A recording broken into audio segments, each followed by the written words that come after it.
That's right, I'm pretending to crack my knuckles. And just like the last video I made where I showed you how cracking your neck and lower back is not good for you, today we'll be discussing whether cracking your knuckles is bad for you as well. So my name's Dr. Anthony, I'm Doctor of Chiropractic, and I hope this is useful for you.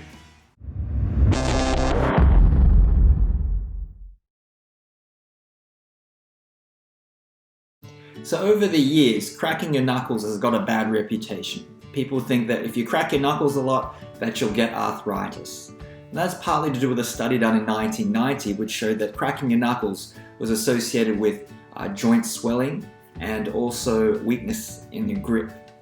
But since then, just very recently, there's been a couple of studies done which showed that cracking knuckles isn't actually associated with lack of grip strength or swelling in your joints.